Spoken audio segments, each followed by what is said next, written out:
नमस्कार दोस्तों, स्वागत है आपका अपने YouTube चैनल एहसिन बिलीव में। दोस्तों, जैसा कि आप लोग थंबनेल देखे हैं कि मैं आपको नवोदय का संपूर्ण तैयारी कराने वाला हूं, जिसमें मैं आपको साइंस में जो 35 क्वेश्चन पूछे जाते हैं उसमें आपको 30 क्वेश्चन लाने में बहुत मदद करने वाला हूं। अगर आप मेरे सारे वीडियो देखते हैं तो मैं ये दावा के साथ कह सकता हूँ कि आपका 35 में से 30 क्वेश्चन तो फिक्स है कि आ ही जाएंगे और पूरा एकदम करेक्ट होंगे। जिस तरह से मैं आपको बोलूँगा पढ़ने को, बस आपको उस तरह से पढ़ना है और कुछ नहीं करना है। बस आपको एक कॉपी और कलम रखना है और मैं आपको जो नोट्स दूंगा वो नोट्स को आपको लिखना है और मैं जो बोलूँगा उसको आपको ज़्यादा लिखना है, ठीक है? क्योंकि मैं जो बोलने में मैं आपको एक क्वेश्चन के साथ साथ मैं 4 क्वेश्चन बता दूंगा। तो इस तरह से मैं आपको नवोदय का साइंस का तैयारी कराने वाला हूं। तो बिना वीडियो को स्किप किए वीडियो को लास्ट तक ज़रूर देखिएगा। तो चलिए करते हैं वीडियो को स्टार्ट। तो आज हम लोग पढ़ने वाले हैं बॉल और दाब। बॉल और दाब क्या होते हैं? तो सबसे पहले हम लोग पढ़ेंगे बॉल क्या होता है। तो आपको पता होगा कि बॉल किसी भी चीज़ को धक्का लगाना या खींचना है। कोई भी चीज़ पे हम लोग मारते हैं या किसी भी चीज़ को अपनी तरफ खींचते हैं तो किसके सहायता से होता है? वो बॉल के सहायता से हम लोग करते हैं। तो बॉल जनरली क्या हो गया? धक्का लगाना या खींचना। तो सबसे पहले तो इसमें मोस्ट इम्पोर्टेंट थिंग ये है कि जो बॉल में है वो क्वेश्चन कैसे पूछेंगे। वो ऑब्जेक्टिव टाइप है तो बॉल से रिलेटेड, बॉल का परिभाषा तो नहीं पूछेंगे। बॉल का क्या पूछेंगे तो वो आपको मैं बताऊंगा इस वीडियो में। तो जो मोस्ट इम्पोर्टेंट क्वेश्चन है वो है मात्रक। ये मात्रक जो है वो काफ़ी इम्पोर्टेंट है और ये मात्रक है जो बार बार पूछे जाते हैं और इसका ऐसा ही मात्रक पूछे जाते हैं, CGS मात्रक पूछे जाते हैं और इसमें जो रिलेशन है वो भी पूछे जाते हैं। तो मैं आपको बता दूं कि मात्रक जो होता है इसका जो बल का जो आप फार्मूला जानते होंगे, बल बराबर होता है मास गुने एक्सेलरेशन। तो ये जो मास है, मास का जो यूनिट होता है वो होता है केजी और ये हमारा एक्सेलरेशन है क्या होता है? Meter square. तो आपको केजी प्रति मीटर स्क्वायर हो गया टोटल। तो इसको ही हम लोग कहते हैं न्यूटन। जो ये न्यूटन है, आपको इसको क्या कहेंगे हम लोग? केजी प्रति मीटर स्क्वायर। केजी प्रति मीटर स्क्वायर को ही हम लोग न्यूटन कहते हैं। तो ये आपका ऐसा ही मात्रक हो गया। तो आपको पूछ सकता है कि बॉल का ऐसा ही मात्रक क्या है, तो आप सीधे सीधे यहाँ पे न्यूटन देके आप उसको टिक मार सकते हैं, नहीं तो आप केजी प्रति मीटर स्क्वायर देकर भी वहाँ पे टिक लगा सकते हैं। दोनों ऑप्शन में से रहेगा ही। और उसके बाद आपको पूछ सकता है क्या? तो आपको पूछ सकता है उसका CGS मात्रक। तो CGS होता क्या है? तो CGS में C का मतलब होता है सेंटीमीटर और G का मतलब होता है ग्राम और S का जो मतलब होता है वो सेकेंड होता है। तो जनरली जो CGS का मात्रक होता है वो हमारे यहाँ पे जो है डाइन होता है और डाइन इसमें एक रिलेशन होता है। वो मैं आपको मैं इस PDF में वो है, आपको बताता हूँ आगे। यहाँ पे देखिए, मैं यहाँ पे नोट करके रखा हुआ हूँ कि 1 न्यूटन बराबर 10⁵ डाइन होता है। तो ये कैसे होता है ये आपको नहीं जानना है, बस आपको जानना है कि 1 न्यूटन बराबर 10⁵ होता है। इसको आपको रट जाना है, आपको अपने कॉपी में नोट कर लेना है और आपको इसको रट ही जाना है। क्योंकि ये जो है 1 न्यूटन बराबर 10⁵ डाइन, ये जो रिलेशन है वो बार बार पूछे जाते हैं और ये पूछ चुका हुआ है। और ये बार बार रिपीट करने का जो कोई भी क्वेश्चन जब एक बार पूछ लिया जाता है तो उसका प्रोबेबिलिटी बढ़ जाता है कि वो नेक्स्ट एग्जाम में पूछेगा ही पूछेगा। तो ये इसमें आपको बॉल से रिलेटेड आपको 3 क्वेश्चन में जो मोस्ट इंपॉर्टेंट हो गया, पहला जो इसका ऐसा ही मतलब न्यूटन हो गया, CGS मतलब डाइन हो गया, उसके बाद इसका जो ये रिलेशन हो गया 1 न्यूटन बराबर 10⁵ डाइन। तो चलिए दोस्तों, आपको बताता हूँ कि बल का प्रकार होता है क्या, बल कितने प्रकार के होते हैं। ये भी क्वेश्चन बहुत इंपॉर्टेंट है कि बल के प्रकार में से भी क्वेश्चन पूछ सकते हैं। तो चलिए मैं आपको बताता हूँ कि बल के कितने प्रकार होते हैं। तो सबसे पहले जानिए कि बल 2 प्रकार के होते हैं। पहला होता है संपर्क बल और दूसरा असंपर्क बल। संपर्क बल का मतलब है जब किसी को हम लोग छू कर, यानी उसको हम लोग अपने टच में लाकर उस को बल या खिंचाव या बल लगाते हैं, मान लीजिए बल लगाते हैं तो वो संपर्क बल हो गया।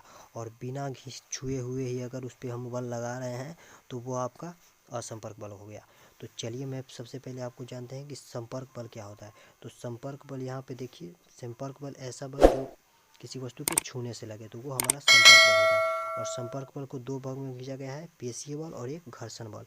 और ये घर्षण बल क्या है, तो घर्षण बल जब हम लोग किसी पे चलते हैं, जैसे हम फर्श पे चल रहे हैं, ये बिल्कुल मोस्ट इम्पोर्टेंट थिंग्स कि घर्षण बल हम लोग चलते हैं, यानी हम जो चलते हैं वो किसके कारण होते हैं, वो जब हम चलते हैं तो वो घर्षण बल के कारण होता है।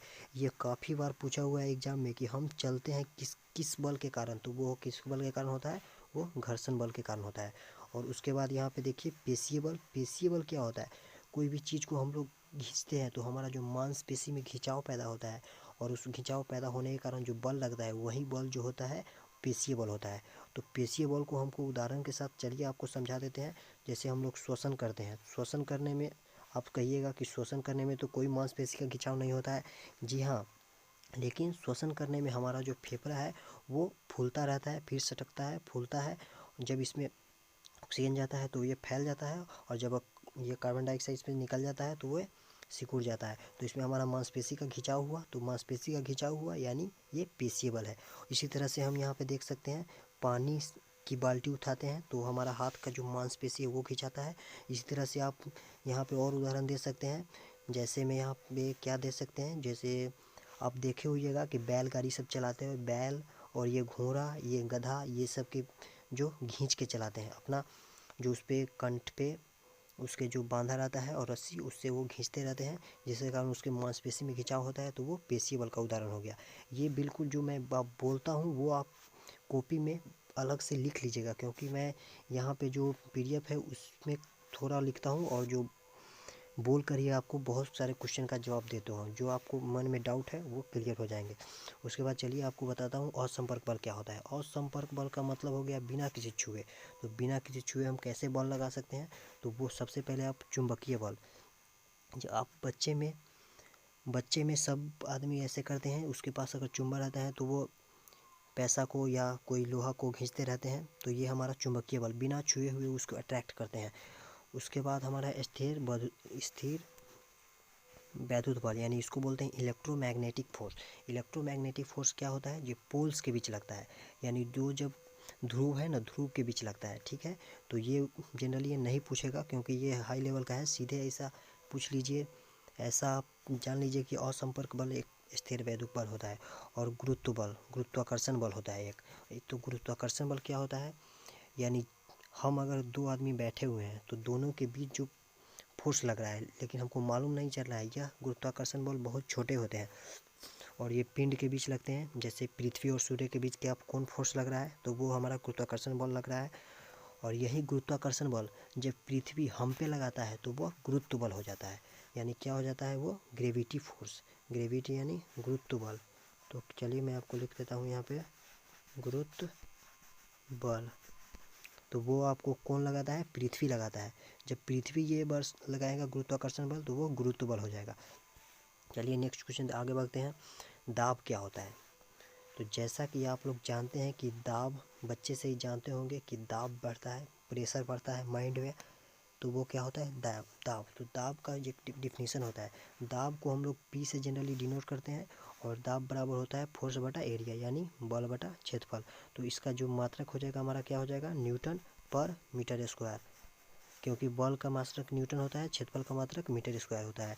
और इसका ऐसा ही मात्रक पूछता है। बहुत ही इंपॉर्टेंट क्वेश्चन है ये बहुत ही इंपॉर्टेंट क्वेश्चन है, यहाँ से आप लोग देख लीजिएगा, न्यूटन प्रति मीटर स्क्वायर या पास्कल। और ये जो है दिया रहेगा कि 1 पास्कल बराबर कितना हो न्यूटन प्रति मीटर स्क्वायर होता है, तो 1 पास्कल बराबर 1 न्यूटन मीटर स्क्वायर होता है। और यह प्रणोद भी पूछता है, बार बार प्रणोद पूछ लेता है। प्रणोद क्या है, तो यह प्रणोद एक प्रकार का दाब ही है। जो ये प्रणोद है ये रिलेटेड है दाब से।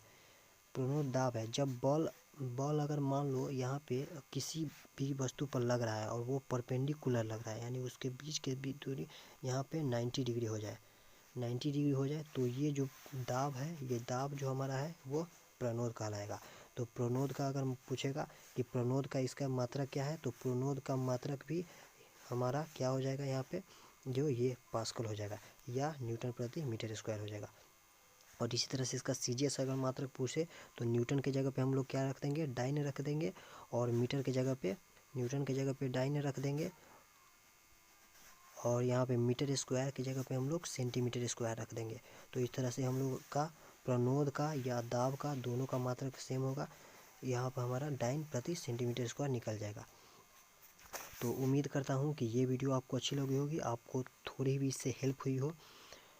और अगर आप चाहते हैं कि मैं आपको इसी तरह से वीडियो ला कर देता रहूँ, और मैं आपको बता दूं कि मैं अब से सिर्फ ऑब्जेक्टिव क्वेश्चन लाऊंगा जो कि परीक्षा के लिए इम्पोर्टेंट रहेंगे, और मैं उसी में आपको पूरा डिटेल में बता दूंगा कि कौन से क्या क्या क्वेश्चन पूछे जाते हैं और क्या क्या उसका है।